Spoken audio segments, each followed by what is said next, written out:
పిల్లలు కావాలనే మీ కలను నెరవేర్చుకోండి. మొదటి కన్సల్టేషన్, మొదటి స్కానింగ్ ఉచితం. వివరాల కొరకు హెడ్ ఫెర్టిలిటీని సంప్రదించండి. సౌమ్య ఒక క్వశ్చన్ అడుగుతాను. టు బి ఫ్రాంక్ గా ఆన్సర్ చేయండి ఈ రోజు. ఒక అబ్బాయే ఫ్యామిలీ సపోర్ట్ లేకుండా, ఫైనాన్షియల్ సపోర్ట్ లేకుండా, లేకపోతే ఎటువంటి ఇండస్ట్రీ బ్యాక్గ్రౌండ్ లేకుండా సర్వైవల్ అవ్వటం చాలా చాలా కష్టం. ఏ ఫీల్డ్ అయినా కానీ, నేను సినిమా ఫీల్డ్ గురించే చెప్పట్లేదు, ఏ ఫీల్డ్ అయినా.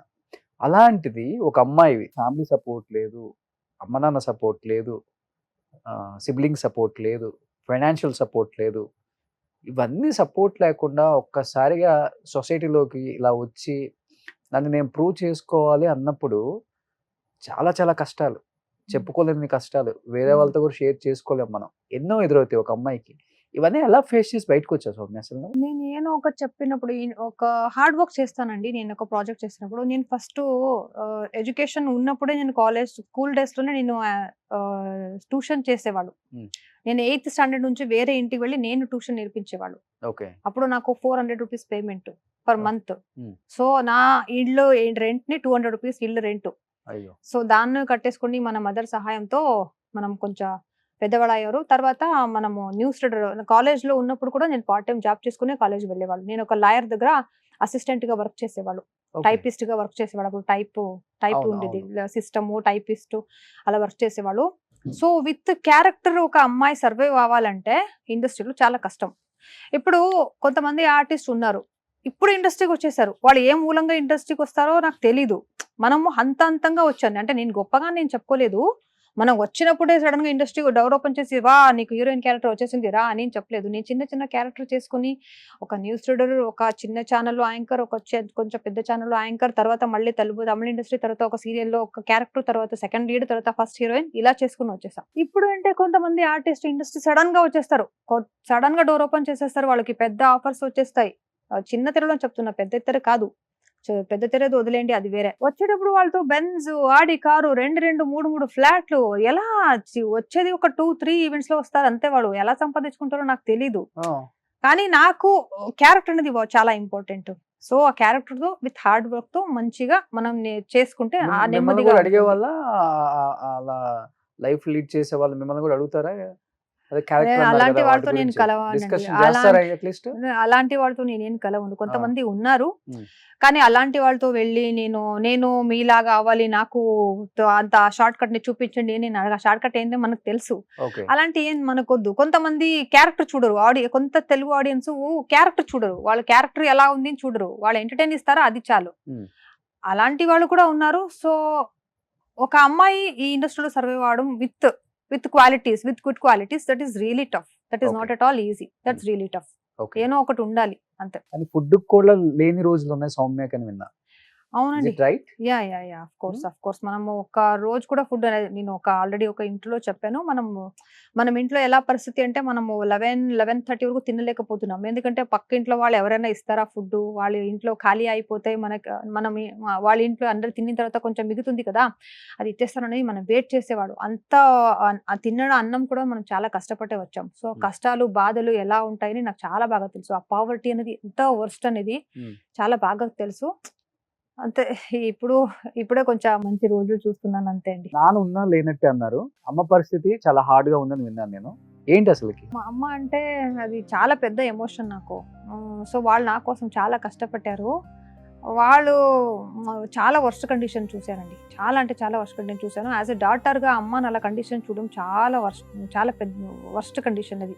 వాళ్ళ కండిషన్ బాగా లేకున్నప్పుడు మనం ఎలా చూసుకుంటామో అది మనం నిజమైన డాటర్ సన్న అయిపోతావు. అప్పుడు అది నిజమైన ఒక సంబంధం అంటే.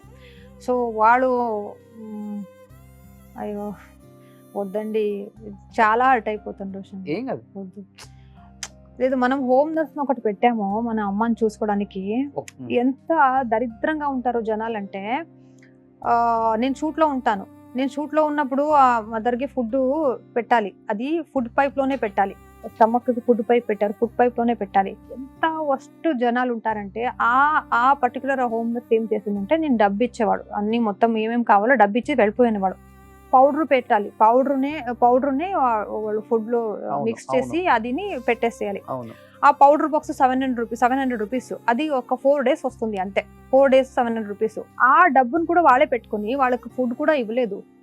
అంటే మనం దగ్గర ఎందుకు చెప్తున్నా అంటే, నేను షూటింగ్ నుంచి 15 days తర్వాత ఒక లాంగ్ గ్యాప్ తర్వాత వెళ్ళిపోతే నాకు తెలిసింది మెడికల్ షాప్ లో. నేను అడిగాను, ఆ ఫుడ్ తీసుకు వెళ్ళలేదు మేడం, ఇక్కడ అమ్మాయి ఎక్కడ రాలేదు, ఇక్కడ మీ ఇచ్చిన డబ్బులో అమ్మాయిని తీసుకుంటుంది అనుకుంటాను, చూడండి అని ఇన్ఫర్మేషన్ చెప్పారు. అప్పుడు తెలిసింది. అప్పుడు నాకు చాలా బాధగా అనిపించింది. ఎంత జనాలు ఉంటారండి, ఒక తెలియకుండా ఒక పర్సన్ బెడ్ మీద ఉన్నారు, వాళ్ళ ఫుడ్ అడగాలి కూడా బాయలేదు, మాట్లాడడానికి కూడా బాయలేదు అన్నప్పుడు వాళ్ళ ఫుడ్ లో కూడా వాళ్ళు తినేస్తారంటే అంత దరిద్రం జనాలు కూడా మన సొసైటీలో ఉన్నారు. అందుకే మనం అలాంటి కండిషన్ ఇప్పుడు మనం మదర్ నో పేరెంట్స్ నో మనం చాలా దగ్గరుండి చూసుకోవాలి. అప్పుడు నేను చాలా హర్ట్ అయ్యాను. అయ్యో ఎందుకు 15 days వదిలేసి వెళ్ళిపోయాను, ఇది కూడా చూసుకోలేకపోతున్నాను అంటే నేనే చాలా ఏడ్చానండి అప్పుడు. అలాంటి కొన్ని చాలా చాలా వర్స్ట్ జర్నీ ఉంది నా మదర్ తో. నాకు అది చెప్పడం నాకు చాలా మరి 15 days ఫుడ్ అమ్మాయి పెట్టట్లేదు. తర్వాత తెలిసింది నాకు ఇలా చేశారని. చాలా రోజులు ఇలాగే చేశారు. ఎప్పుడెప్పుడు షూటింగ్ వెళ్ళాను అలాగే చేశారు. ఫుడ్ అంటే జస్ట్ గంజి వేసేసి అదే పెట్టారు, ఆ ఫుడ్ ఇవ్వలేదు. ఆ ఫుడ్ డబ్బులు తనే తీసుకుని తనే మింగేసింది. అప్పుడు తెలిసింది, అయ్యో మనం ఎంత నమ్మక పెట్టి ఇంత ద్రోహం చేస్తారా నమ్మక పెట్టినప్పుడు అని. నాకు మన మదర్ కి 15 days ఫుడ్ ఇవ్వలేకపోతే నేను చాలా బాధగా హర్ట్ అయిపోయాను. చిచి వాళ్ళకి అడగడానికి బాయి లేదు, అప్పుడు అంత కండిషన్ లో ఉన్న వాళ్ళకి కూడా అన్యాయం చేస్తారా అని ఎవరు నమ్మలేకపోతున్నాను. అప్పుడు నుంచి నేను దగ్గర నుంచి నేనే చూసుకోవాలి అని డిసైడ్ అయ్యాను. ఇప్పుడు మీరు అవుట్డోర్ షూట్ వచ్చినప్పుడు ఎలా మరి? వద్దండి, నా అమ్మ గురించి ఏం వద్దు రోషన్ గారు. ఎందుకు చెప్పలేకపోతున్నారు అమ్మ గురించి? నేను నా అమ్మ గురించి చెప్పి నాకు ఆ కర్టసీ నాకు వద్దు. నాకు ఆ అమ్మ గురించి చెప్పి అందరితో కర్టసీ గిట్టించుకుంటుంది ఆ అమ్మాయి అని ఆ పేరు నాకు వద్దు ప్లీజ్. అంతే. బట్ నానేంటి, నాన్న ఉన్నా లేనట్టు ఎందుకు చెప్పాల్సి వచ్చింది? వాళ్ళు నానే హీరో, అలాంటిది మీకు విలన్ అయ్యాడు ఎందుకని నాన్న? వాళ్ళ ప్రపంచమే వేరే. వాళ్ళు కొంచెం బ్యాడ్ హ్యాబిట్స్ అన్ని చాలా ఎక్కువ ఉంటుంది. వాళ్ళు మార్నింగ్ నైట్ మొత్తం తీర్థ స్థానంలోనే ఉంటారు. అవునవును. సో మనకు అలాంటివి ఏం నచ్చదు. మనకు మంచి క్యారెక్టర్ ఉండాలి. ఓకే, పార్టీ చేయడం డ్రింక్స్ చేయడం తప్పని నేను చెప్పట్లేదు, చేసుకోవచ్చు ఎప్పుడైనా వీక్లీ వన్స్, మంత్లీ ట్వైస్, అదొక డీసెన్సీ ఉంటాయి. కానీ అది వదిలేసి దాన్ని తాగడమే ఒక లైఫ్ చేసుకుని ఉన్నప్పుడు నాకు అలాంటి క్యారెక్టర్ నచ్చదు. వాళ్ళకి ఏం రెస్పాన్సిబిలిటీస్ లేదు. ఒక డాటర్ ఉంది, ఒక కూతుడు ఉంది, వాళ్ళకి పెళ్లి చేయాలి, వాళ్ళని చూడాలి, వాళ్ళ ఎడ్యుకేషన్ చూసుకోవాలి, అలా ఏం సేవం మనకు చేయలేదు. అట్లీస్ట్ ఒక ప్రీతి ప్రేమం అది ఉంటుంది కదా, అది కూడా ఇవ్వలేకపోతున్నారు. అందుకే నాకు చాలా ఎక్కువ అటాచ్మెంట్స్ ఏం లేదు. ఓన్లీ డ్రింక్ చేయటమేనా లేకపోతే వేరే పెళ్లి చేసుకొని వెళ్ళిపోవటం? లేదు, పెళ్లి గిళ్ళి ఏం చేసుకోలేదు. కానీ వాళ్ళ మాటలు అలాంటి నీట్ గా ఉండవండి. వాళ్ళు మాట్లాడే విధానం, వాళ్ళ బతికే విధానం మొత్తం డిఫరెంట్ గా ఉంటాయి. సో డబ్బు కోసం వచ్చి కొట్టడం అది అప్పుడు ఉండేది. ఇప్పుడు మనం జస్ట్ ఎక్కువ కాంటాక్ట్ ఏం పెట్టుకోలేదు. ఓకే. సో నాన్న ఎన్ని ఇయర్స్ అయింది మీరు చూసి? అసలుకి చూస్తాను ఎప్పుడో ఒక 3 months 4 months ఒక టైం ఎప్పుడైనా ఉంటారు. బెంగళూరులోనే ఉంటారు? బెంగళూరు కాదు, ఏదో ఒక బెంగళూరు నుంచి కొంచెం ముందు 300 kilometers దూరంగా ఒక విలేజ్ లో ఉంటారు. ఓకే. సో మీరు వెళ్ళి చూస్తారు ఎప్పుడన్నా? వాళ్ళే వస్తారు, నేను వెళ్ళను. వాళ్ళే ఎప్పుడైనా వచ్చినప్పుడు మళ్ళీ గొడవ ఉంటుందా? గొడవ ఏం నేను ఎక్కువ మాట్లాడను. జస్ట్ వచ్చినప్పుడు హాయ్ బాయ్ అంతే. డబ్బుల కోసం అంతే. సో ఇస్తారు.